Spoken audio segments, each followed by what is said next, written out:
Good afternoon. Turnover natin tong Honda City natin, 2016. Bali si Ma'am Sunny May ang nakakuha nitong napaka-pogi eh. Pero may pangalan na si Ma'am, no? Anong pangalan, Ma'am? Siya po si Cloud. Si Cloud. Ayun, nakuha ni Ma'am tong 2016 natin na Honda City. First car? Taga saan si Ma'am? Taga Gentry po. Gentry. Napakaganda po and loose po talaga. Ano po kayo kumuha sa M Auto Garage. Yeah. Sa Facebook po, bali sa newsfeed ko po. Lumabas lang din. Kinig ko po lahat ng ano nyo, na meron po kayo sa page. And inabangan ko po talaga na mag-post kayo ng Honda City. Oh, okay. Yun, nag-walk-in ako. Galing naman mag-abang. Bilis no, financing pala. Nakuha ni Ma'am tong sasakyan. Bigit 1 day process. Ikiningan tong unit. Tapos, nagpasa na ng requirements. Tapos, kinabukasan, approve agad. Napaka-smooth po ng transaction na nangyayari. Napakaganda po talaga ng conditions ng mga sasakyan ni sir. Yes. Thank you very much ulit, ha, Ma'am. Kasi Ma'am, ayun, nagtatago. Oh. Mahihain. Anong name ni Ma'am? Margie po.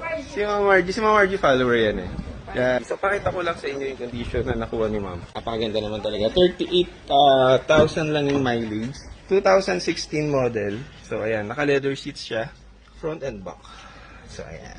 May free car cover si Ma'am. So, kasama yan sa package natin. Bigay natin yan kay Ma'am. Alright, so ayan, VX variant. Napakaganda na condition. So, si Ma'am ang makakuha nito. Si Ma'am Sunny May from General Trias. Congratulations ulit at ingat po sa biyahe. Thank you, bye-bye.